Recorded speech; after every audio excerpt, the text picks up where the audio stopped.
जय हिंद। स्वागत है आप सभी का एक बार फिर से लक्ष्य के यूट्यूब चैनल पर। तो आज हम बात करेंगे मूल अधिकारों की। और जैसा कि पिछली क्लास में हमने डिस्कस किया था कि मूल अधिकार क्या होते हैं और उससे रिलेटेड जो कुछ जो आर्टिकल्स थे, आर्टिकल 12 और 13, इसके जो एक बेसिक कंसेप्ट्स हैं, जो सामान्य पहलू हैं, उसको मैंने आप लोगों को समझाया था।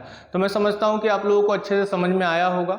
और उसके बाद हमने बात की थी कि जो कुछ उसमें संशोधन हुआ या कितने मूल अधिकार हैं, मैग्ना कार्टा किसे कहा जाता है, इन सब चीज़ों पर हमने बात की थी। उसके साथ ही अनुच्छेद 12 में क्या एक विशेष बात है और 13 की क्या विशेषता है, उसको हमने समझने का प्रयास किया था। तो यहाँ पर अगर आपको 12 और 13 अच्छे से समझ में आ गया है, बहुत क्लियरिफाई करके आपके दिमाग में कंसेप्ट क्लियर हो गया है, तो उससे बनने वाले क्वेश्चंस आपको कभी भी जो है धोखा नहीं देंगे, या कहा जाए कि आपसे नहीं छूटेंगे, और आप जो है बड़ी ही आसानी से उन प्रश्नों के उत्तर दे सकते हैं। जो 13 से, खास तौर पर अनुच्छेद 13 बहुत ही महत्वपूर्ण है, क्योंकि इसमें जुडिशियल रिव्यू की बात की गई है, न्यायिक समीक्षा की बात की गई है, और अक्सर ये प्रश्न जो है अलग अलग स्तर के परीक्षाओं में पूछा जाता है। तो आप रेगुलर बने रहें, वीडियो के साथ अंत तक बने रहें, ताकि आप जो बेसिक चीज़ें हैं उसको आसानी से समझ सकें, अच्छे से पढ़ सकें। देखिए, वीडियो को अगर आप तेज़ी से देखते हैं या फिर लेक्चर को स्किप करना शुरू कर देते हैं, तो क्या होता है कि जो कुछ चीज़ें होती हैं वो आपसे छूट जाती हैं, जो महत्वपूर्ण चीज़ें होती हैं।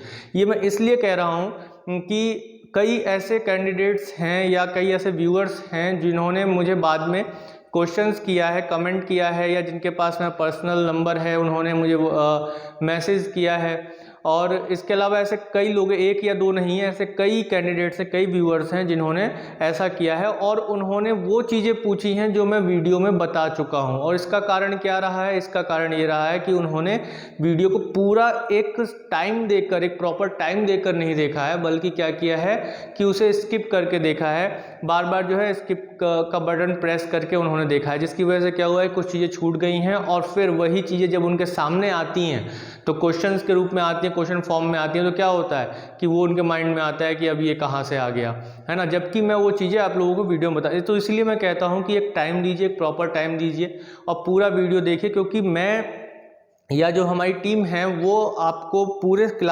क्लास का जो सेशन है, इस पूरे क्लास में आप क्लास के बीच में हम कोई अदर या इधर ऐसी बातों को, इधर उधर की बातों को हम नहीं समेटते, केवल और केवल जो फैक्चुअल चीज़ें हैं उसको आपको देने का पूरा प्रयास करते हैं। तो चीज़ों को आराम से सुनिए और पूरा वीडियो के अंत तक बने रहिए, तो ये आप लोगों के लिए बहुत ही ज़्यादा फायदेमंद है। मैं बार बार बोल रहा हूँ कि कोई भी क्वेश्चन जो आपकी परीक्षा में बन रहा है और इन टॉपिक से बन रहा है, जो मैं आप लोगों को करवा रहा हूं, तो आपसे क्वेश्चन नहीं छूटेगा। लेकिन बशर्त क्या है कि आप वीडियो के अंत तक बने रहें और पूरा वीडियो देखें, एक एक चीज़ को अच्छे से समझने का प्रयास करें। वो बात दूसरी है कि आपके समझ में नहीं आती है कोई बात, तो आप मुझसे पूछते हैं, तो वहाँ पे मैं समझाने का प्रयास पूरा करता हूँ। लेकिन आप वीडियो को देख भी रहे हैं, लेकिन देख ठीक से नहीं रहे हैं, यानी कि आपने जो है पूरा 100% अपना नहीं दिया। तो दोस्तों के साथ आप जल्दी से शेयर कर दीजिए हमारे वीडियो को। तो आज हम बात करेंगे आगे, जो कल हमने छोड़ा था उससे आगे कई कंसेप्ट पर। पहले थोड़ा सा एक फैक्चुअल नॉलेज या फैक्चुअल कंसेप्ट मैं अगर यहाँ पर दे देता हूँ,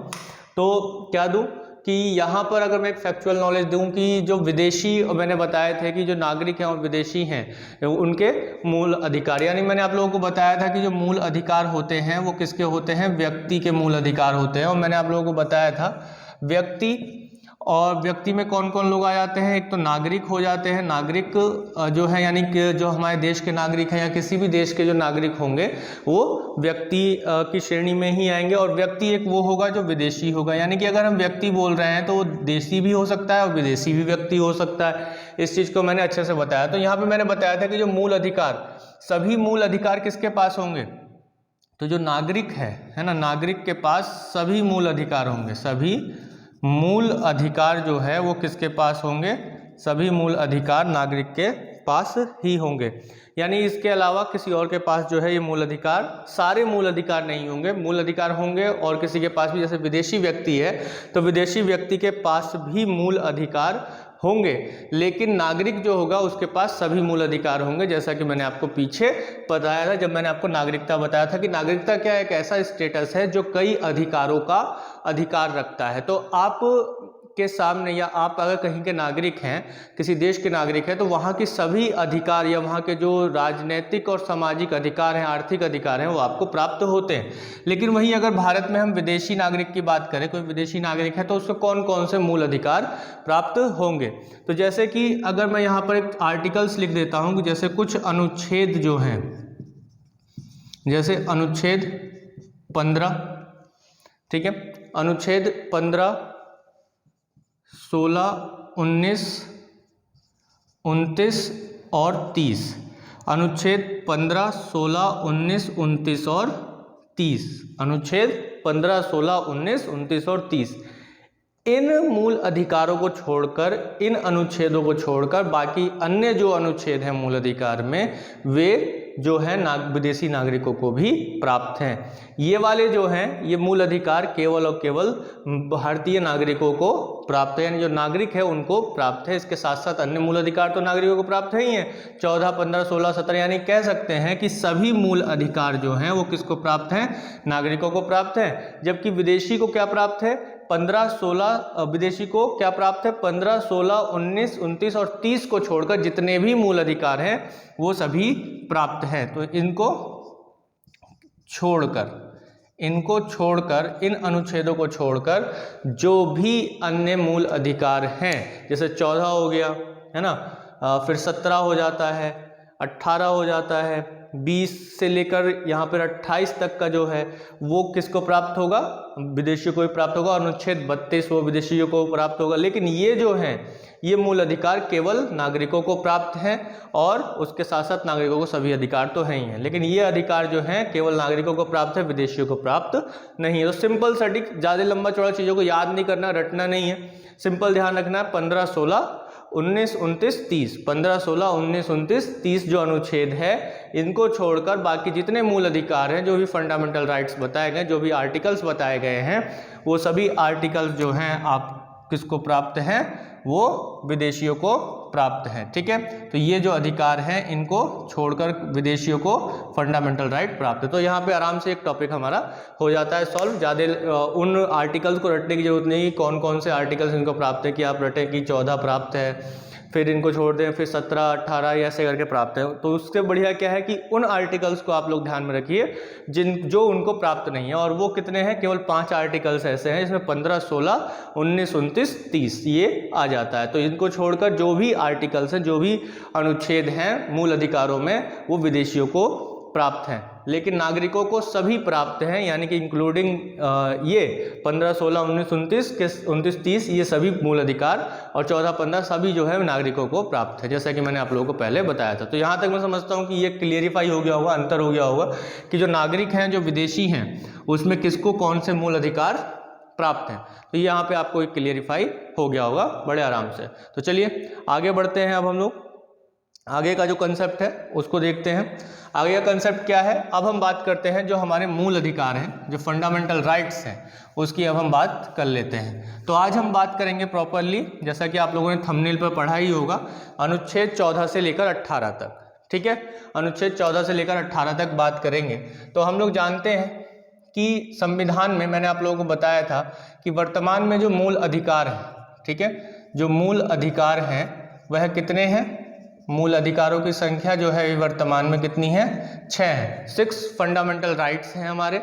ये मैंने आप लोगों को समझाया था कल की जो क्लास थी हमारी, उस क्लास में मैंने आपको बताया था कि 6 फंडामेंटल राइट्स हैं, जिसमें पहले कितने थे, 7 थे, और 44th अमेंडमेंट के थ्रू उसे हटा दिया गया था। तो अभी कितने हो गए, 6 फंडामेंटल राइट है। इसमें जो फर्स्ट हमारा फंडामेंटल राइट है, हम उसे कहते हैं राइट टू इक्वलिटी, यानी कि समानता का अधिकार। क्या कहते हैं, समानता का अधिकार। आराम से चल रहा हूँ, बड़े ही धैर्य के साथ मैं आपको पढ़ा रहा हूँ, और मैं आप लोगों से भी कहूँगा कि अपना कागज पेन निकाल लीजिए और धैर्य के साथ वीडियो को अंत तक देखते रहिए। तो आपको बहुत सारी चीज़ें सीखने को मिलेगी, समझने को मिलेगी।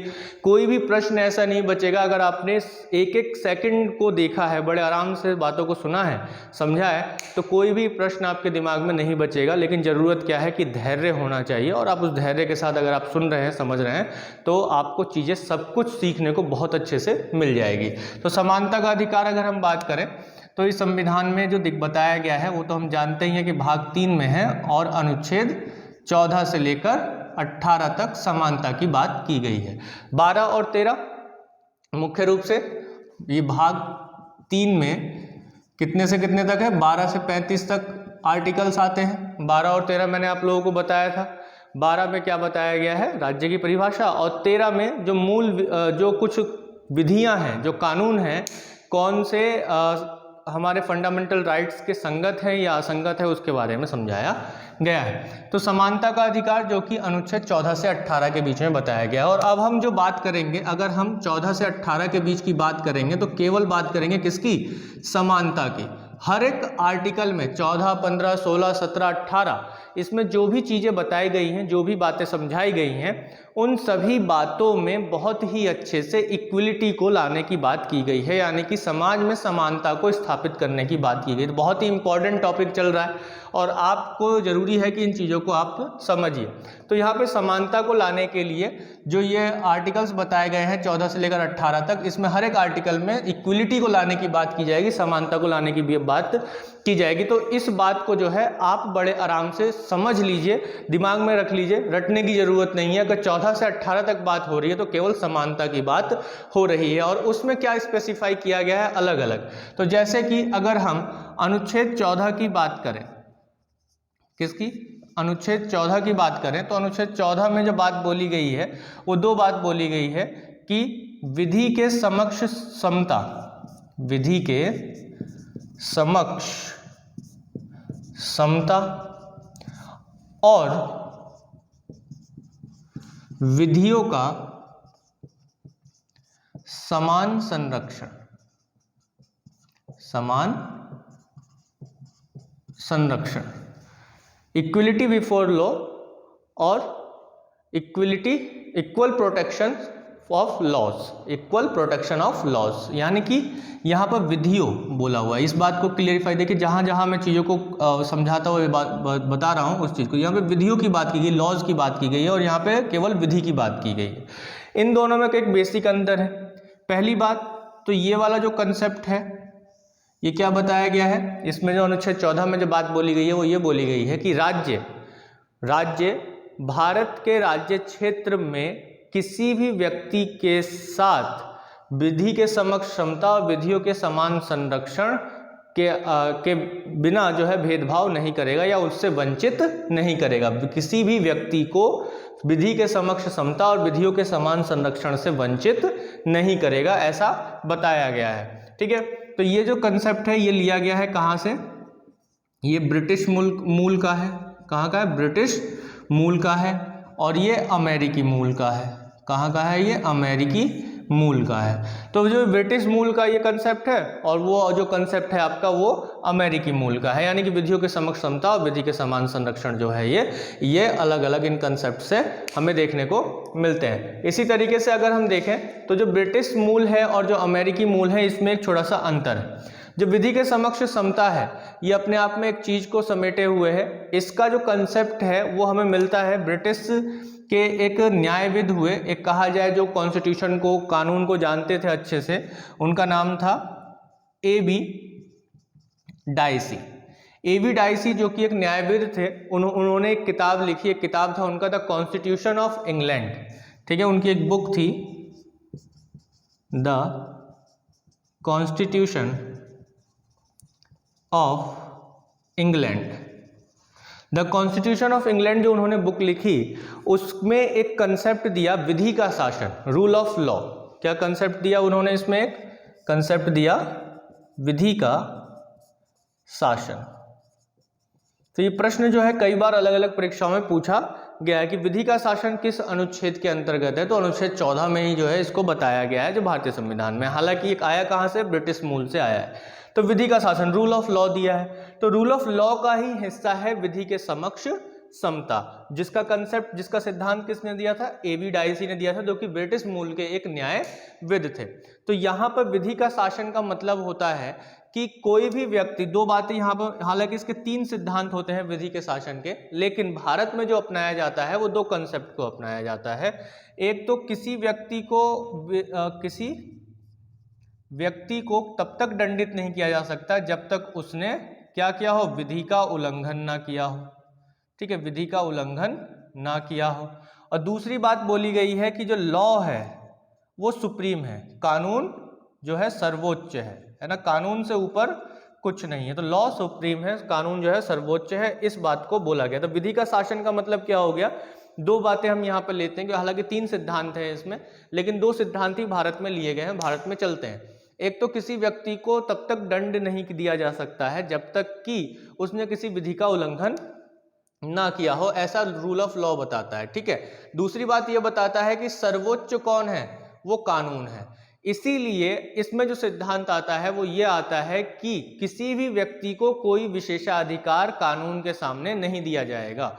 यानी कि कोई भी व्यक्ति हो, चाहे वो राष्ट्रपति हो, चपरासी हो, या फिर प्रधानमंत्री हो, या चाय वाला हो। तो यहाँ तो प्रधानमंत्री खुद चाय वाले ही हैं। तो यहाँ पर हम बात कर लेते हैं कि जो कोई भी व्यक्ति हो, चाहे वो बड़ा से बड़ा अमीर हो या छोटे छोटा गरीब व्यक्ति ही क्यों ना हो, वो जो है क्या है, कानून के सामने समान है। कानून ही सर्वोच्च है, उसके सामने जो है कोई भी छोटा या बड़ा नहीं है। इसका उदाहरण आप देख सकते हैं, जैसे कि अगर आपने देखा होगा एक लेडी जस्टिस है, लेडी जस्टिस की एक मूर्ति आपने अक्सर जो है कोर्ट में देखी होगी, जिनके आंखों पर पट्टी बंधी होती है, एक हाथ में तलवार एक हाथ में तराजू होती है। तो ये कंसेप्ट जो है या ये मूर्ति जो है आपने अक्सर कहाँ देखा होगा, कोर्ट में देखा होगा।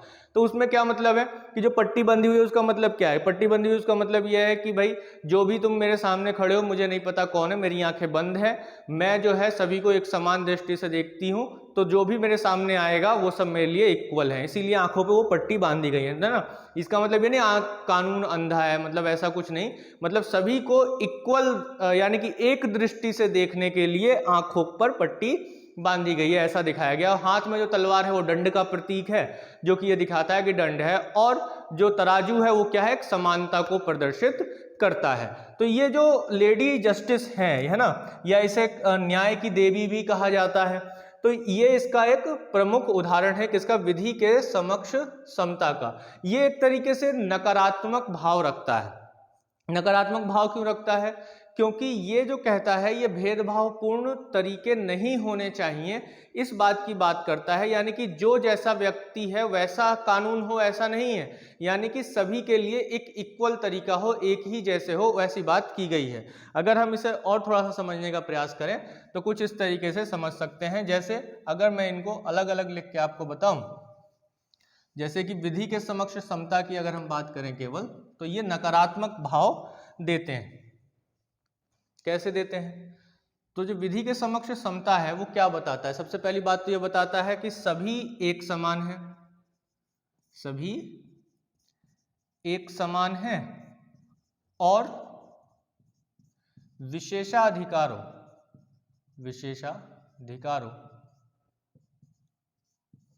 की अनुपस्थिति, यानी कि किसी को कुछ विशेष अधिकार नहीं दिए जाएंगे, यानी कोई जो है सब सर्वोच्च नहीं होगा, बड़ा नहीं होगा, मेरे कानून के सामने सब इक्वल होंगे, ठीक है, सभी को इक्वल माना जाएगा। तो विधि के समक्ष जो है सभी के साथ समान व्यवहार किया जाएगा, ये बोला गया। इसमें विधि के समक्ष समान व्यवहार, इस बात को बोला गया, क्लियर है। अब इसमें देखिए सभी के साथ समान व्यवहार की बात की जा रही है, चाहे परिस्थिति कोई भी हो, कोई अमीर हो या गरीब हो, इस बात की बोली जा रही है। लेकिन सुनने में तो अच्छा लग रहा है, लेकिन वास्तविकता में ये नकारात्मक पक्ष को प्रदर्शित करता है। वो कैसे करता है उसी चीज को हम आगे देखेंगे। और एक बात क्या बताई गई है कि विधि से बढ़कर कोई नहीं, विधि से बढ़कर कोई नहीं, इस बात को समझाया गया है इसमें। और ये क्या है, एक नकारात्मक पक्ष को प्रदर्शित करता है। कैसा है ये, नकारात्मक है। नकारात्मक है कैसे है, मैं उस चीज को अभी आपको समझाता हूं, लेकिन उससे पहले हम लोग समझ लेते हैं विधियों का जो समान संरक्षण है वो क्या कहता है, उसको भी आप लोग जल्दी से लिख लीजिए और नोट डाउन करते रहिए साथ में, मैं आपको समझाता हुआ चल रहा हूं इन चीजों को। तो इसके बाद हम देखते हैं जो विधियों का समान संरक्षण है वो क्या कहता है। विधियों का समान संरक्षण एक तरीके से जो बात करता है वो बात करता है किस बात की, कि ये अमेरिका के सिद्धांत से लिया गया। एक तो कहां से लिया गया, अमेरिका से लिया गया, पहली बात। तो कहां से आया, अमेरिका के सिद्धांत से आया, अमेरिका से इसको लिया गया। देखिए जो ब्रिटिश वासी थे उन्होंने तो ये सिद्धांत कहा कि सभी लोग एक समान है, डाइवी डाइसी ने कहा कि सभी लोग एक समान है, विशेषाधिकार। लेकिन अमेरिका में क्या कहा गया कि ऐसा नहीं हो सकता है कि सभी लोग इक्वल हो, एक समान हो। हमें जो है कानून ऐसा रखना चाहिए कि जो जिस परिस्थिति में है उसको उस हिसाब से न्याय देना चाहिए। बिल्कुल, यानी कि ये आवश्यक नहीं कि हर व्यक्ति का जो है एक जैसा लॉ लागू हो, ये आवश्यक नहीं है कि हर व्यक्ति पर एक जैसा कानून लागू हो। ऐसा किसने कहा? अमेरिका वालों ने कहा। और दो लोग जो एक समान नहीं है, असमान परिस्थितियों में है, तो उन पर जो है एक जैसा कानून लागू नहीं हो सकता है। यानी कि मान लीजिए कि भाई एक 21 वर्ष का लड़का है और एक 15 वर्ष का लड़का है, दोनों ने मर्डर किया है, लेकिन यहाँ पर जो सजा है वो 21 वर्ष के जो लड़का है उसको मृत्यु दंड तक दिया जा सकता है, लेकिन जो 15 वर्ष का लड़का है उसे मैक्सिमम 3 साल की सजा दी जा सकती है, बाल सुधार गृह भेजा जा सकता है।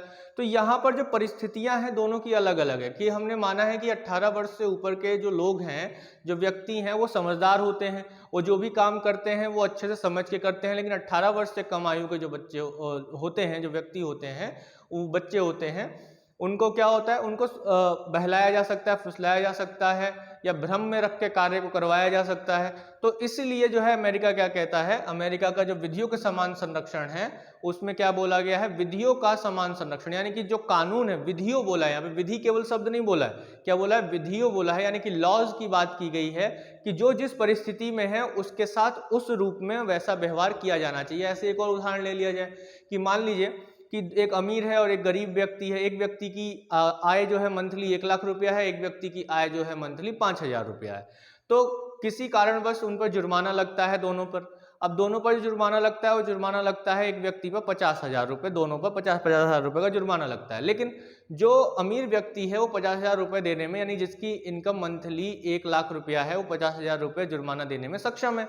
लेकिन जो जिसकी इनकम मंथली 5,000 रुपया है, वो इस जुर्माने को देने के लिए सक्षम कैसे हो सकता है? तो यहाँ पर जो है परिस्थितियां दोनों की अलग है, आर्थिक आधार पर परिस्थितियां अलग है। इससे पहले का उदाहरण मैंने दिया था, तो वो क्या था कि वो किसके आधार पर अलग है, वो किस आधार पर अलग है, आयु के आधार पर अलग है, मानसिकता के आधार पर अलग है। तो यहाँ पर इस कारण क्या बोला अमेरिका ने कि यह आवश्यक नहीं है कि हर व्यक्ति जो है हर व्यक्ति पर जो है एक जैसा कानून लागू हो, क्योंकि दो लोग जो एक समान नहीं हैं और जिनकी परिस्थितियां भी अलग अलग हैं, तो उन पर हम एक जैसा कानून कैसे लागू कर सकते हैं। तो यहाँ पर हम जो देखते हैं ये एक सकारात्मक पक्ष है और ये बात करता है किसकी, समानता की मांग करता है। ये किसकी मांग करता है, ये समानता की मांग करता है, समानता की डिमांड करता है। बड़े ही आराम से मैं इन चीज़ों को रख रहा हूँ आपके सामने तसल्ली पूर्वक, और इस पर मैं थोड़ा समय भी दे रहा हूँ ताकि आप लोगों को अच्छे से थोड़ा समझ में आ जाए। क्योंकि जब हम अनुच्छेद 14 को समझ लेते हैं, जो आर्टिकल 14 है, तो अनुच्छेद 14 एक ब्रॉड कंसेप्ट है और उसी के अंदर ही जो है 15, 16, 17, 18 को एक तरीके से समेटा गया है, या उसी को ही थोड़ा विस्तारित रूप दिया गया है। तो आपको 14 समझ में आ जाता है तो ये चीजें समझ में आ जाती है। तो ये समानता की मांग करता है। लेकिन जो ब्रिटिश मूल वाला है ना, जो ब्रिटिश मूल वाला है, यानी कि विधि के समक्ष समता जो है, इक्वल प्रोटेक्शन जो लॉ है जो करता है, वो समानता की मांग करता है। और एक जो इक्वलिटी बिफोर लॉ है वो किसकी बात करता है, वो बात करता है कि भेदभाव ना हो, भेदभाव पूर्ण व्यवहार ना हो, है ना, व्यवहार ना हो। ये इसकी बात करता है कि भाई हमें ऐसा कोई कानून नहीं बनाना है जिससे भेदभाव हो। लेकिन ये अमेरिका वाला क्या कहता है, अमेरिका वाला समानता की मांग करता है, यानी कि जो है इक्वलिटी लाई जाए, और ये माइनस यानी कि नेगेटिव, नकारात्मकता की बात करता है, यानी कि कोई किसी भी परिस्थिति में हो उस पर जो है एक समान कानून लागू होगा। यानी कि अगर 50,000 का जुर्माना लगा है तो वो व्यक्ति भी 50,000 रुपये देगा जो 5,000 रुपये कमा रहा है, और वो व्यक्ति भी देगा जो 1 लाख रुपया कमा रहा है। तो यहाँ पर वो 5,000 रुपया कमाने वाला व्यक्ति कैसे 50,000 रुपये जुर्माना भर सकता है? तो ये स्थिति जो है वो कैसी हो जाती है, एक तरीके से नकारात्मकता का भावना लेकर आ सकती है। माफ कीजिएगा, जो ये है वो नकारात्मक है और ये सकारात्मक है। यानी कि जो सही लिखा था मैंने, गलत नहीं लिखा था, गलत हो गया, लेकिन अब सही है। जो ब्रिटिश मूल वाला है वो क्या है, नकारात्मक है, और जो अमेरिकी मूल का है वो क्या है, सकारात्मक पक्ष है। तो बात समझ में आ जाएंगे, छोटी सी बात है, सिंपल सी बात है, बस इसको थोड़ा सा जो है मैंने समझाने के लिए थोड़ा एक्सप्लेन किया। तो अगर इस कंक्लूजन में पहुंचे, एक निष्कर्ष पे पहुंचे, या एक छोटे शब्दों में कह दिया जाए, तो कम शब्दों में, तो क्या है कि जो विधि के समक्ष समता है, ये भेदभाव को खत्म करने की बात करता है और सभी को कानून के सामने एक समान रूप से खड़ा करता है। ठीक है, इसी वजह से ये क्या है, नकारात्मक पक्ष है, यानी कि ये परिस्थितियों पर ध्यान नहीं देता है, किसी चीज पर ध्यान नहीं देता, यानी कि एक जेनेरिक है, एक जर्नल है कि भाई ठीक है, सब पर एक तरीके से कानून लागू होगा, भले ही जो है तुम किसी भी जाति धर्म या कहीं से भी आते हो, तुम्हारी परिस्थिति जो भी हो, सब पर जो है इक्वल ही लागू होगा। क्लियर है, इस बात को बता दिया गया है। लेकिन जो अमेरिकी मूल का है, जिसमें विधियों का समान संरक्षण कहा गया है, यहाँ पे प्रोटेक्शन की बात की गई, संरक्षण की बात की गई है और समानता की मांग की गई है कि अगर जो दो लोग एक परिस्थिति में हैं तो उनके साथ इक्वल प्रोटेक्शन, इक्वल एक तरीके का व्यवहार किया जाए, और जो लोग एक समान असमान परिस्थितियों में हैं तो उनके साथ जो है उनमें कानून में थोड़ी फ्लेक्सिबिलिटी लाई जाए और उनके साथ जो है अलग अलग व्यवहार किया। जैसे कि 21 वर्ष का जो एक व्यक्ति है जिसने मर्डर किया है और एक जो 15 वर्ष का जो बच्चा है उसने मर्डर किया है, तो दोनों की मानसिकता, आयु और उनकी सोचने समझने की शक्ति में जो है अंतर, परिस्थितियां अलग अलग है। तो वहां पर क्या है, समानता की एक डिमांड जो की गई है वो की गई। तो ये क्या है, एक सकारात्मक पक्ष यहाँ पर आ रहा है, और ये क्या है, नकारात्मक पक्ष आ रहा है। कौन सा, ब्रिटिश मूल वाला जो विधि, ब्रिटिश मूल में क्या है, विधि के समक्ष समता, और ये क्या बताता है, विधियों का समान संरक्षण, इस चीज को बताता है। तो यहां तक मैं समझता हूं कि आप लोगों को चीजें क्लियर हो गई होंगी, और ध्यान रखिएगा कि इनमें क्या है, एक सकारात्मक पक्ष है, एक नकारात्मक पक्ष है, क्यों है ऐसा वो मैंने आप लोगों को अभी क्लियरिफाई कर दिया। फिर भी कोई डाउट बचे तो कमेंट बॉक्स में जरूर लिखिएगा, लेकिन कमेंट बॉक्स में तभी डालिएगा जब आपने वीडियो को पूरा देखा हो। हालांकि मैंने कोशिश किया है, क्या कोशिश किया है कि हर एक प्रश्न का उत्तर आप लोगों को इसमें मिल जाए। तो वो जो प्रश्न के उत्तर आपको इसमें मिल गए हैं, लेकिन उसके बाद कोई शब्द आपको समझ में नहीं आया है तो उसके लिए आप क्वेश्चन जरूर इरेज कर सकते हैं। तो चलिए आगे बढ़ते हैं दोस्तों। तो यहां पर हम आगे बढ़ते हैं तो आगे क्या आता है हमारे पास कि जो कंसेप्ट हैं, वो कंसेप्ट जो ये वाले हैं, एक तरीके से इनमें जो है कुछ अपवाद भी हैं। अपवाद मतलब कि ये सभी लोगों पर एक समान रूप से लागू नहीं होते हैं। जैसे कि जो भारत के राष्ट्रपति हैं, है ना, और राज्यों के राज्यपाल हैं, तो उन पर जो है विधि के समक्ष समता या विधियों का समान संरक्षण जैसी बात जो है नहीं लागू होती है। ठीक है, मतलब उनको जो है अनुच्छेद 361 में उनको प्रोटेक्शन दिया गया है, आर्टिकल 361 में प्रोटेक्शन दिया हुआ है। यानी कि अगर हम बात करें अनुच्छेद 14 की, तो अनुच्छेद 14 का जो अपवाद है ना, अपवादों की बात करें तो अपवाद के रूप में क्या निकल के आते हैं, दो मुख्य रूप से व्यक्ति निकल के आते हैं। या इसके अलावा अगर और देखें तो जैसे राष्ट्रपति हैं, राज्यपाल हैं, है ना, संसद के सदस्य हैं, संसद और राज्य विधानमंडल के जो सदस्य हैं, ये कुछ भी बोल दें अगर विधानसभा में या ये संसद में, संसद के सदस्य कुछ भी बोल दें तो उनके विरुद्ध जो है कार्यवाही नहीं की जा सकती है। ऐसे ही जो विदेशी राजदूत हैं, विदेशी राजदूत जो हमारे यहाँ हैं, उनके विरुद्ध जो है कोई भी कार्यवाही नहीं की जा सकती है, दंडिक कार्रवाई। ऐसे ही कोई शासक हमारे यहाँ आया हुआ है किसी देश का, ठीक है, तो उसके विरुद्ध भी ये लागू नहीं होता है। तो राष्ट्रपति और राज्यपाल को जो है आर्टिकल यानी अनुच्छेद, मुख्य रूप से इसको कई बार पूछा गया है, अनुच्छेद 361 में क्या दिया गया है, प्रोटेक्शन दिया गया है। यानी कि राष्ट्रपति और राज्यपाल पर उनके कार्यकाल के दौरान जो है किसी भी तरीके की कार्यवाही नहीं की जा सकती है। यानी कि अगर उन्होंने अपने कार्यकाल में कोई काम किया है तो उससे संबंधित उनसे जवाब नहीं मांग सकता है कोर्ट, ठीक है। या अगर कोई केस हो जाता है, कोई मामला दर्ज किया जाता है, तो कोर्ट जो है उनके मामलों पर सुनवाई नहीं कर सकता है जब तक वो पद पर बने हुए। देखिए क्या हुआ, संविधान सभा में Rajendra Prasad, doctor Rajendra Prasad, doctor BR Ambedkar के बीच में इस बात को लेकर बहस छिड़ गई।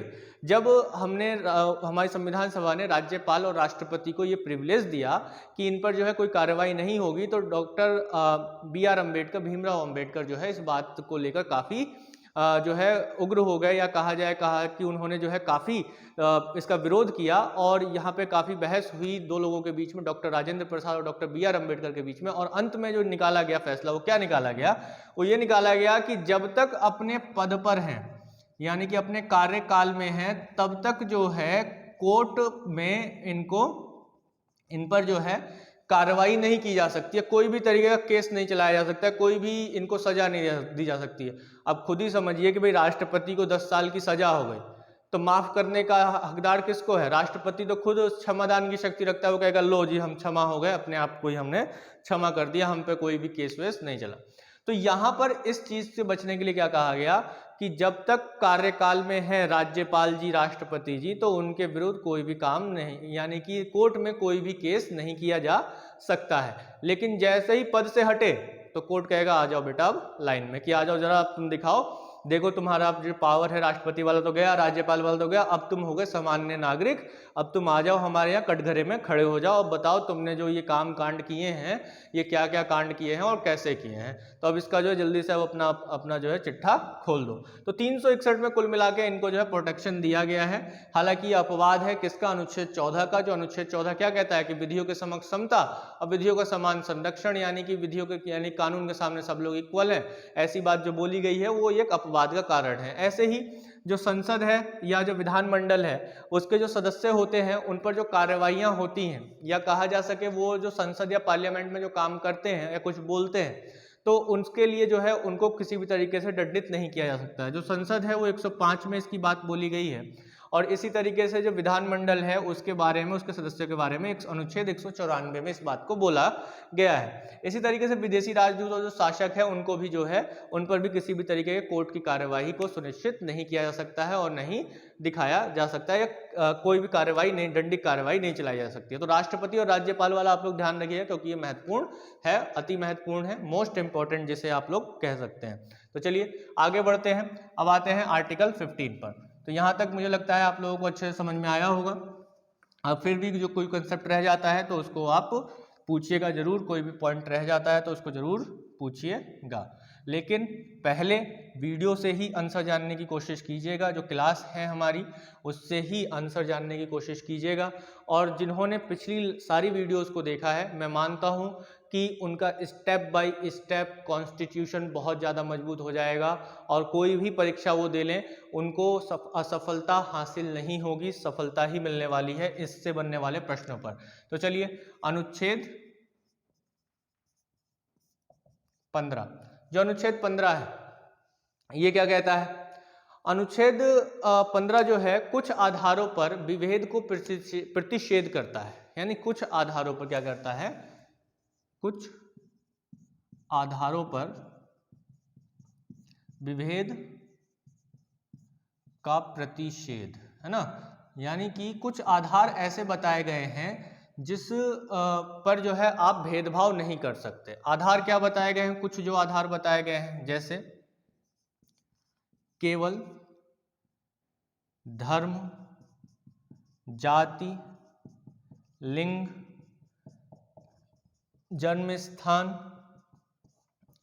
और वंश के आधार पर भेदभाव निषेध बताया गया है इसमें, ठीक है, इसमें ये बताया गया। देखिए जो 15(1) है, अनुच्छेद 15(1) है, इसमें राज्य को आदेश दिया गया है। किसको आदेश दिया गया है? ये वाला जो है ये किसको आदेश दिया गया है? एक अगर हम बोल दें तो ये राज्य को आदेश दिया गया है कि राज्य जो है किसी भी व्यक्ति के साथ भारतीय राज्य क्षेत्र में, व्यक्ति नहीं कहेंगे, किसी भी नागरिक के साथ, ये किसके अधिकार है? सबसे पहली बात कि ये नागरिक के अधिकार है। किसके अधिकार है? ये केवल नागरिकों के अधिकार हैं, ठीक है, नागरिकों के अधिकार हैं, व्यक्तियों के नहीं। व्यक्ति मतलब विदेशियों के नहीं आएंगे, नागरिकों। तो क्या इसमें आदेश दिया गया है 15 में कि राज्य किसी भी नागरिक के साथ इन आधारों पर भेदभाव नहीं करेगा, ठीक है, तो ये बात इसमें बोली गई है।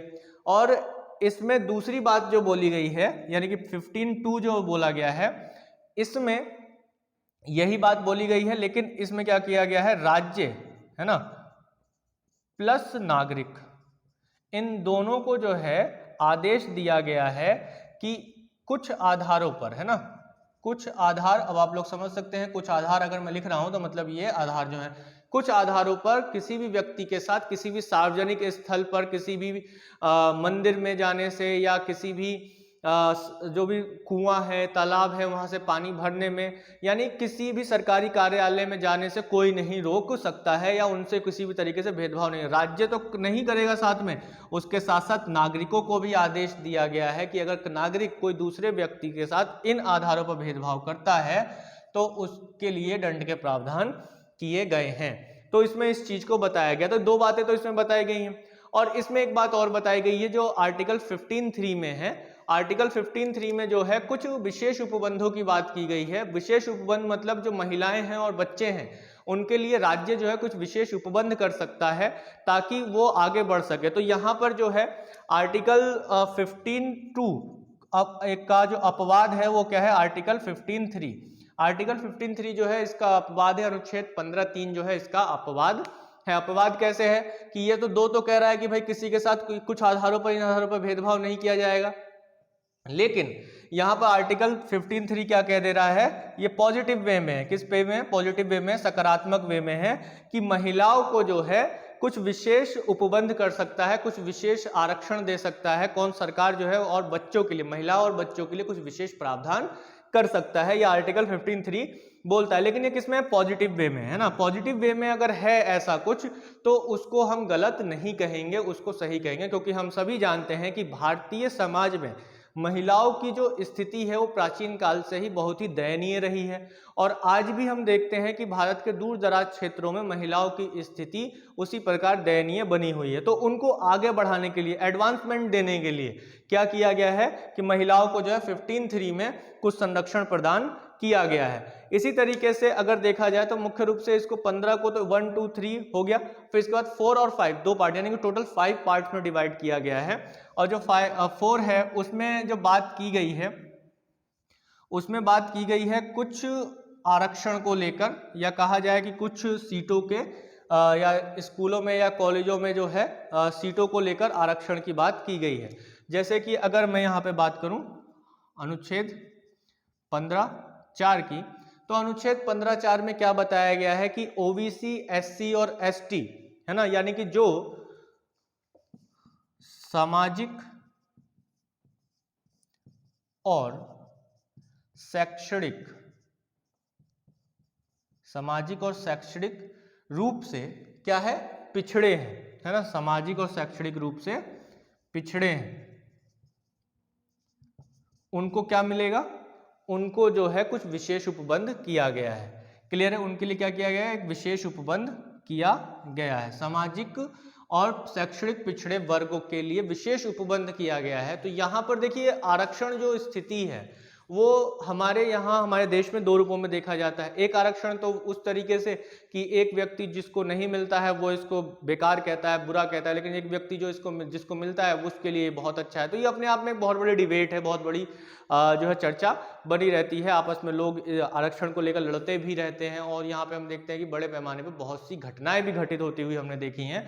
तो यहाँ पे 15(4) में क्या बोला गया है कि जो सामाजिक रूप से पिछड़े वर्ग हैं, ठीक है, और सामाजिक और शैक्षणिक रूप से जो पिछड़े वर्ग हैं उनको कुछ संरक्षण दिया जाए। और ये जो दिया गया था ये प्रथम संविधान संशोधन के माध्यम से, फर्स्ट अमेंडमेंट जो किया गया था संविधान में, प्रथम संविधान संशोधन, और ये कब हुआ था, 1951 में हुआ था पहला संविधान संशोधन। और ये जो संविधान संशोधन हुआ था ये इसलिए हुआ था कि ये केस हुआ था मद्रास राज्य बनाम चंपकम दोराजई, मद्रास राज्य बनाम चंपकम दोराईजन नाम के एक व्यक्ति थे, उनके बीच और मद्रास राज्य के बीच में एक केस हुआ था। उसके बाद जो प्रथम संविधान संशोधन करके सामाजिक और शैक्षणिक वर्ग के जो पिछड़े वर्ग के जो लोग हैं उनको मेडिकल और इंजीनियरिंग कॉलेजेस में जो है उनको सीटें जो है आरक्षित की गई थी। तो ये जो है पहले संविधान संशोधन के माध्यम से लाया गया था। इसके बाद अब ये देखा गया कि जो मेडिकल और दूसरा जो इंजीनियरिंग कॉलेज है उसमें तो ठीक है सीटों का आरक्षण हो गया, लेकिन ऐसे जो दूसरे कॉलेजेस हैं जिनमें मेडिकल नहीं है या इंजीनियरिंग नहीं है, या जो प्राइवेट संस्थाएं हैं या प्राइवेट स्कूल हैं, उनमें किस तरीके से जो है सीटों पर सुरक्षा मिलेगी, या उन नागरिकों, उन लोगों को जो सामाजिक और शैक्षणिक रूप से पिछड़े हैं उनको जो है संरक्षण मिलेगा। तो उसके लिए जो है संविधान में फिर 15(5) जोड़ा गया। इसमें 15(5) को जो जोड़ा गया वो 93rd यानी कि 93वें संविधान संशोधन हुआ 2005 में। तो 2005 में जो 93वां संविधान संशोधन है इसके माध्यम से क्या किया गया कि शैक्षिक संस्थानों में, चाहे वो सरकारी हो या प्राइवेट हो, क्या किया गया इसके माध्यम से जो भी शैक्षिक संस्थाएं हैं, एजुकेशनल इंस्टीट्यूशन हैं, उसमें सामाजिक और शैक्षणिक रूप से पिछड़े वर्गों को जो है कुछ आरक्षण दिया गया, कुछ सीटें जो है उनके लिए संरक्षित की गई। तो ये तो एक जैसा ही है, लेकिन बस इसमें क्या कर दिया गया है, इसमें सभी शैक्षणिक संस्थानों को दे दिया गया है। और इसमें जो है क्या किया गया है, इसमें किया गया है आपका केवल और केवल जो मेडिकल और जो इंजीनियरिंग कॉलेज है उसके लिए किया गया है। क्लियर है यहाँ तक बात? मुझे लगता है कि आप लोगों को यहाँ तक समझ में आ गई होगी। तो जो पहले दो है उसमें मैंने आप लोगों को बताया कि राज्य और दूसरे में राज्य और नागरिक दोनों को यह आदेश दिया गया है कि वो इन 5 आधारों पर, जो 5 आधार बताए गए, कितने आधार बताए गए? 5 आधार बताए गए हैं, उन 5 आधारों पर भेदभाव नहीं कर सकता है। उसी तरीके से जो 15(3) है उसमें महिलाओं और बच्चों के लिए कुछ विशेष उपबंध की बात की गई है, लेकिन वो सकारात्मक है ताकि वो आगे बढ़ सके, एडवांसमेंट हो सके। इसी तरीके से 4 और 5, 15 का 4 और 5 जो है वो भी जो है समाज के जो सामाजिक और शैक्षणिक रूप से पिछड़ा वर्ग है उसको एक मेन स्ट्रीम में लाने के लिए, आगे की तरफ बढ़ाने के लिए क्या किया गया है, उनको कुछ शैक्षणिक संस्थानों में संरक्षण दिया गया है। क्लियर है दोस्तों? चलिए इसके बाद हम बात कर लेते हैं 16 की। तो आर्टिकल जो 16 है वो भी कुछ इसी आधार पर आता है कि उसमें जो बात की गई है वो ये की गई है कि जो रोजगार है उस तक वो सीमित है। देखिए 14 में जो बात है वो पूरे विधि को लेकर है, संरक्षण को लेकर है। 15 में जो है 5 आधारों पर बात की गई है। उसी तरीके से यहाँ पर अगर हम देखें तो जो 16 है इसमें रोजगार को लेकर बात की गई है, और लोक नियोजन के अवसर जो है या लोक नियोजन के संबंध में जो बात की गई है उसमें भी कुछ पॉइंट्स ऐसे हैं जो आजकल समाचारों में भी बने रहे हैं, जैसे कि आर्टिकल 16(4) जिसमें कुछ विशेष संरक्षण या उपबंध की बात की गई है। देखिए ये पूरी तरीके से जो संरक्षण या उपबंध है, आप लोग ये मत समझिएगा कि जो आरक्षण है या जो ये उपबंध दिए गए हैं या कुछ संरक्षण जो दिया गया है ये संविधान के अंतर्गत मूल अधिकार है, तो ये मूल अधिकार नहीं है। अभी हाल ही में उच्चतम न्यायालय के आए एक केस के निर्णय में, एक मामले के निर्णय में उच्चतम न्यायालय ने यही कहा कि आरक्षण जो है वो मूल अधिकार नहीं है, बल्कि राज्य के ऊपर डिपेंड करता है कि वह किसको प्रदान करे और किसको नहीं प्रदान करे। तो ये मूल अधिकार नहीं है, बल्कि मूल संविधान में केवल इतना कहा गया है कि ये राज्य अगर उचित समझता है तो वह किसी वर्ग को कुछ एरियाज में रख सकता है, कुछ अनुसूचित क्षेत्रों में रख सकता है, किसी को अनुसूचित जाति के रूप में रख सकता है, अनुसूचित जनजाति के रूप में रख सकता है, या वह किसी जो है ओबीसी लिस्ट में रख सकता है, यानी कि अदर बैकवर्ड क्लास यानी अन्य पिछड़ा वर्ग की श्रेणी में रख सकता है, या किसी व्यक्ति को जनरल कैटेगरी में रख सकता है जिसके पास आरक्षण नहीं है, कोई उपबंध नहीं होगा। तो इस चीज को हम यहाँ पर देखते हैं। तो इस बात को ध्यान रखिएगा कि आरक्षण जो है वह मूल अधिकार नहीं है, बल्कि वह राज्य के ऊपर डिपेंड करता है, देश की सरकार के ऊपर डिपेंड करता है, या किसी राज्य की सरकार के ऊपर डिपेंड करता है कि वह किसको क्या किसको आरक्षण देगा या नहीं देगा। जैसा कि आपने देखा होगा कि कई जातियां ऐसी होती है कि किसी राज्य में उनको जो है आरक्षण मिलता है, तो कई जातियां ऐसी होती हैं कि उनको दूसरे राज्य में आरक्षण नहीं मिलता है, क्योंकि वहां पर उनकी जो स्थिति अच्छी है, कहीं पर स्थिति खराब है। तो यहाँ पर स्थिति को पैमाना बनाया गया, और स्थिति कौन सी? सामाजिक और शैक्षणिक स्थिति को बनाया गया। सोशल एंड जो एजुकेशनल बैकवर्ड क्लास है वो बताया गया, यानी कि यहाँ पर जो पिछड़ा वर्ग है वो कैसा होना चाहिए, सामाजिक और शैक्षणिक आधार पर होना चाहिए। तो अब हम बात कर लेते हैं लोक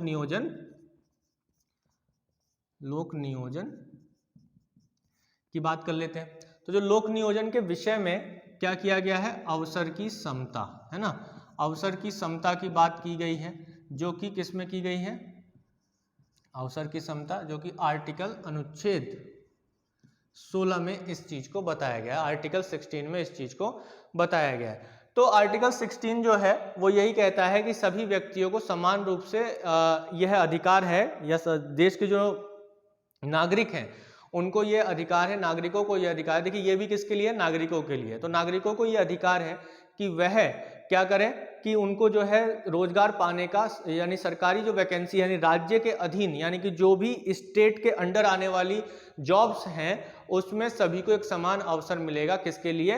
नौकरी पाने के लिए, ठीक है। और इसके बाद जो 16, ये तो 1 में बताया गया है इस चीज को कि सभी को जो है एक समान अवसर मिलेगा। तो इसी तरीके से 16(2) भी है, उसमें क्या बताया गया है, उसमें देखिए 7 आधार बताए गए हैं। क्या? 7 आधार बताए गए। 7 आधार कौन से?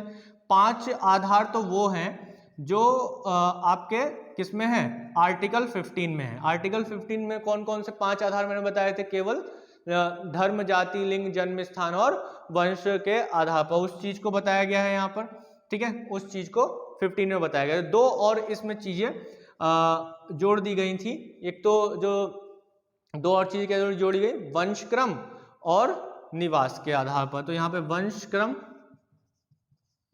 और निवास की बात की गई है, ठीक है, कि निवास के आधार पर या वंश क्रम के आधार पर किसी के साथ किसी तरीके का कोई भेदभाव नहीं किया जाएगा। यानी कि 5 ये और 2 ये, 7 आधारों पर किसी के साथ नौकरी में कोई भेदभाव नहीं किया जाएगा, उनको जो है एक समान रूप से जो है मौका दिया जाएगा। ये 2 में बताया गया है, किसमें, 16(2) में बताया गया है। तो ये चीज आप लोग ध्यान रखिएगा, इसमें 7 आधार बताए गए हैं और कहा गया है कि इन आधारों पर विभेद नहीं किया जाएगा, नहीं किया जाएगा। तो बात समझ में आ रही होगी, यहां तक क्लियर हो रहा होगा सारा कंसेप्ट, ठीक है। तो हम यहां पर ये चीज देखते हैं और समझते हैं। इसके बाद जो आर्टिकल 16(3) है ना, ये थोड़ा सा इंपॉर्टेंट कुछ इस रूप में हो जाता है। आर्टिकल 16(3) इसको मैं रफ कर देता हूं, आप लोगों ने लिख लिया होगा, मैं इस बात को समझ रहा हूं। चलिए आगे बढ़ते हैं। तो आर्टिकल जो 16(3) है वो निवास की बात करता है ना। ये अपवाद है, ये किसका अपवाद है, आर्टिकल 16(2) का। ये आर्टिकल 16(2) का अपवाद है, क्योंकि 16(2) में क्या बोला गया कि निवास, है ना, निवास के आधार पर जो है विशेष उपबंध, मतलब एक तरीके से भेदभाव नहीं कर सकते, विभेद नहीं कर सकते, इस बात को बताया गया है। क्लियर है, बहुत अच्छे से समझाया गया है। लेकिन यहाँ पर आर्टिकल 16(3) क्या कर देता है, आर्टिकल 16(3) ये कर देता है कि निवास के आधार पर विशेष जो है प्रावधान कर सकता है ना, निवास के आधार पर विशेष प्रावधान की बात करता है, ठीक है दोस्तों। जब ये विशेष प्रावधान की बात करता है किसके आधार पर, निवास के आधार पर, तो अब यहां पर हम कह सकते हैं कि भाई ये तो आर्टिकल 16(2) का क्या हो गया, अपवाद हो गया, नहीं हो गया।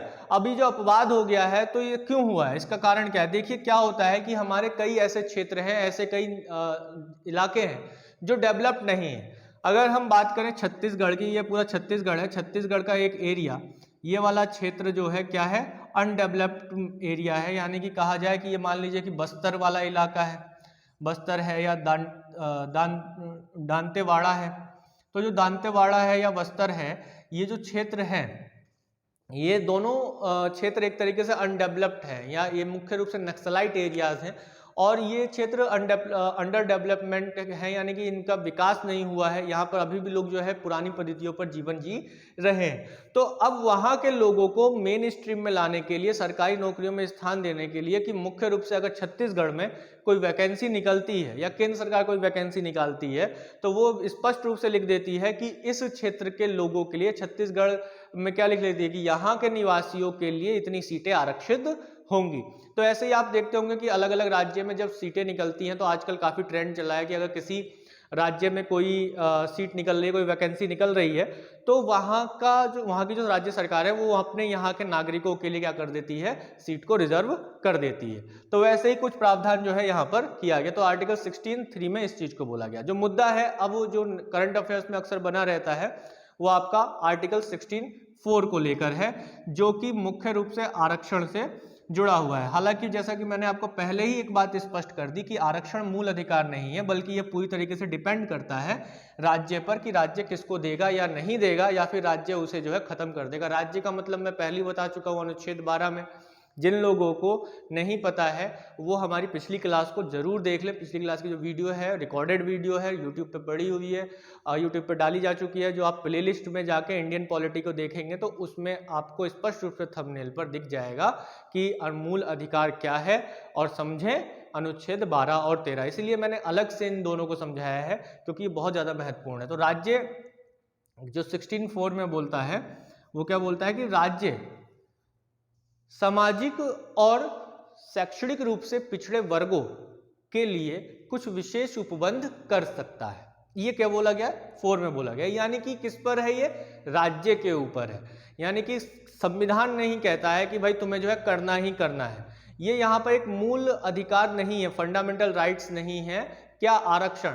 फंडामेंटल राइट क्या है कि अगर आप पिछड़े हुए हैं तो आपको आगे बढ़ाने के लिए राज्य का ऊपर दायित्व है, आप राज्य के ऊपर ये दबाव है कि वो आपको आगे बढ़ाने के लिए कुछ प्रावधान कर सकता है। और वो प्रावधान आरक्षण के रूप में हो या किसी दूसरे रूप में हो, वो कुछ भी हो सकता है।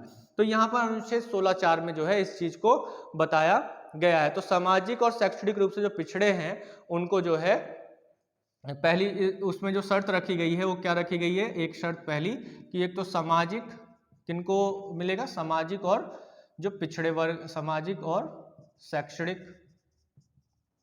ठीक है, जो शैक्षणिक रूप से पिछड़े हैं, ठीक है। दूसरी शर्त क्या रखी गई, दूसरी शर्त क्या बताई गई है, जैसे कि राज्य के अधीन अगर उस समुदाय का या उस क्षेत्र के लोगों का प्रतिनिधित्व बहुत कम है, राज्य के अधीन जो सेवाएं हैं, है ना, जो सेवाएं हैं यानी जो सर्विस हैं यानी कि जो नौकरियां हैं, उनमें जो है उनका प्रतिनिधित्व, जो प्रतिनिधित्व है यानी कहा जाए कि उनका प्रोपोर्शन जो है वो बहुत कम है, प्रतिनिधित्व क्या है, कम है, तब जो है उनको इस पर राज्य जो है क्या करे, इन आधारों पर उनके लिए कुछ विशेष उपबंध कर सकता है। तो विशेष उपबंध के लिए दो शर्त रखी गई है, क्या, सामाजिक और शैक्षणिक रूप से पिछड़ा होना चाहिए, केवल सामाजिक नहीं शैक्षणिक रूप से ही पिछड़ा होना चाहिए, इस चीज को बताया गया है। इसके बाद सेवाएं जो है उनमें प्रतिनिधित्व कम हो, किसमें, जो राज्य के अधीन सेवाएं हैं ना, राज्य के अधीन सरकारी जो नौकरियां हैं उसमें क्या हो कि उनका प्रतिनिधित्व कम हो, बहुत ही कम लोग वहां से आए हो नौकरी करने,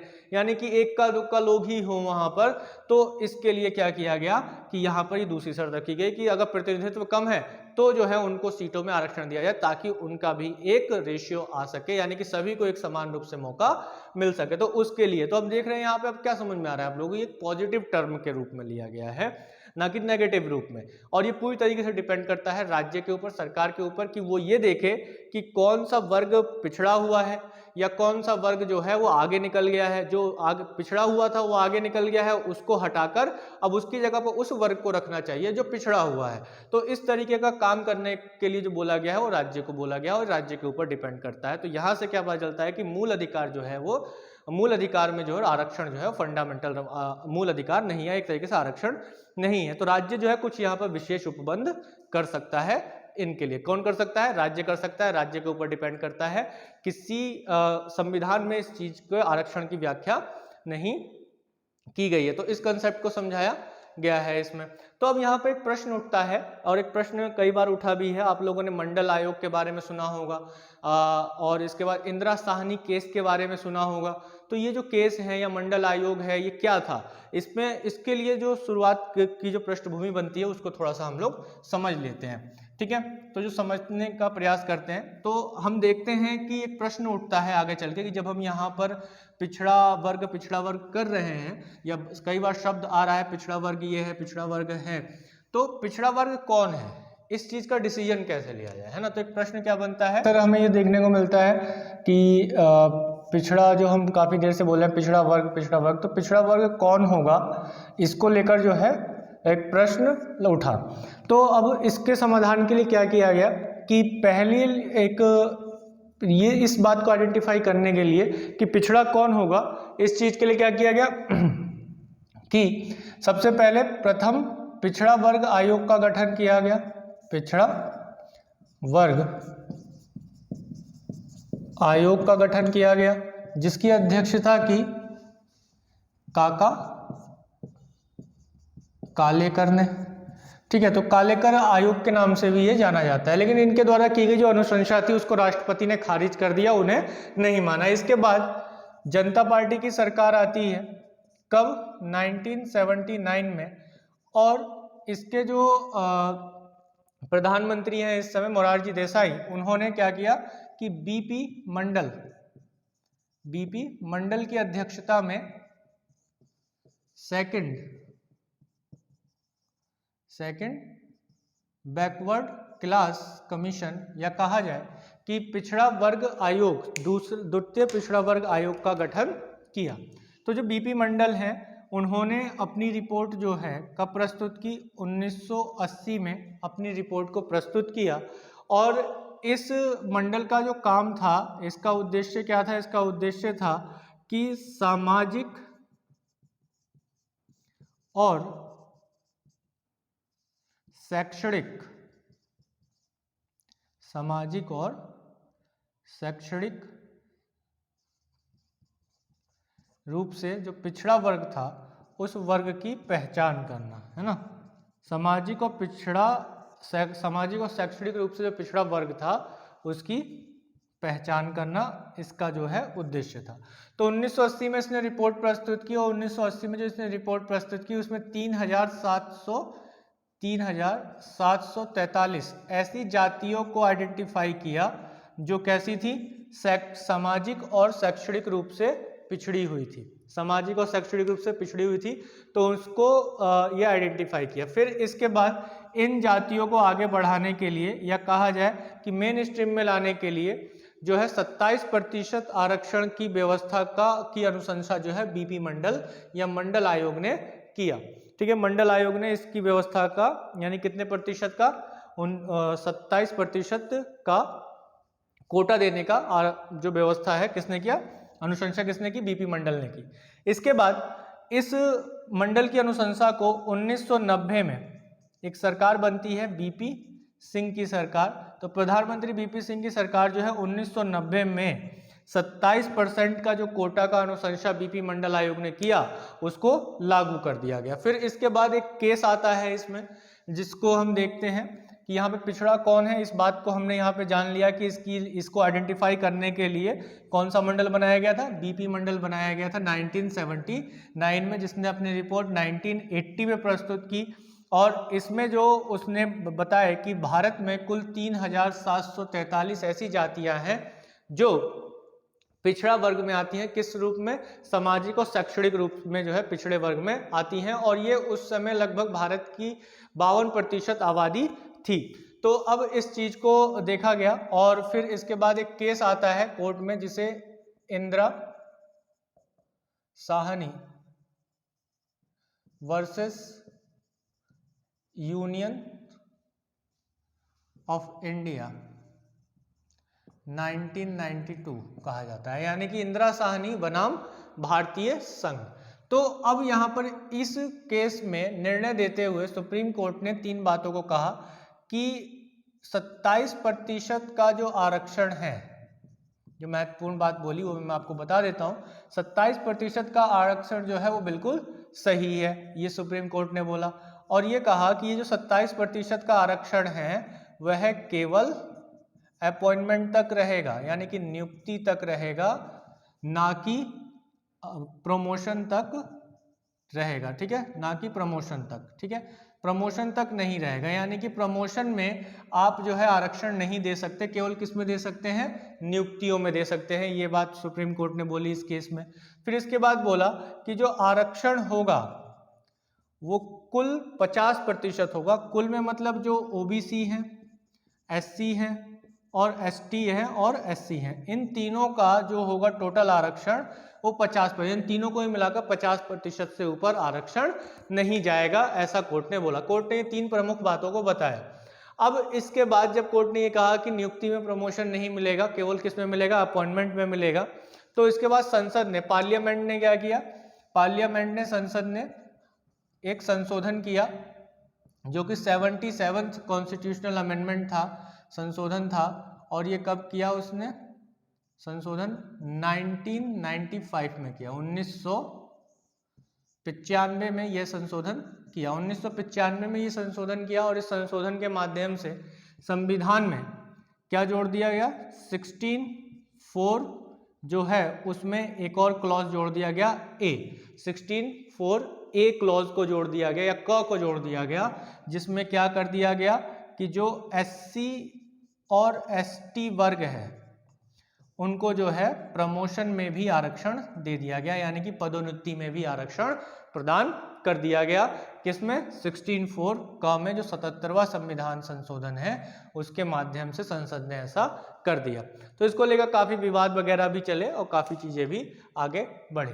तो इसके बाद आगे हम देख लेते हैं कि जो कंसेप्ट बनते हैं, कौन से कंसेप्ट की, जो अगले जो आर्टिकल है 17 और 18। ठीक है, 17 में क्या चीज बोली गई है, 17 में इतनी बात बोली गई है, अस्पृश्यता का अंत, यानी कि जो छुआछूत जैसी घटनाएं हैं या जो ऐसी घटनाएं जो समाज में डिस्क्रिमिनेशन को लेकर आती है ना, डिस्क्रिमिनेशन की बात की जा रही है, ठीक है।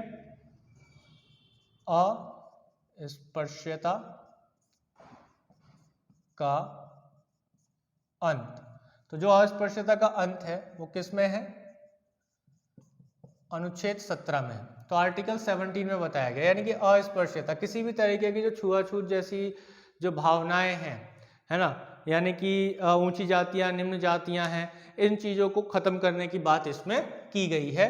और यहाँ पर हम देखते हैं कि अस्पृश्यता शब्द को जो है संविधान में कहीं भी नहीं समझाया गया है, ना ही किसी अधिनियम में बताया गया या परिभाषित किया गया है। लेकिन मद्रास हाईकोर्ट ने इसे जो है इसी रूप में बताया कि जो जातीय के आधार पर किसी व्यक्ति के साथ कोई व्यक्ति भेदभाव करता है या उसको हीन भावना रखता है, उसके साथ गलत व्यवहार रखता है, तो उसको क्या किया जाएगा? उसको दंड का भागी माना जाएगा। तो ये 17 में बोला गया।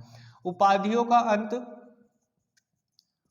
उपाधियों का अंत, ये आपका अनुच्छेद किसमें? 18 में समझाया गया है।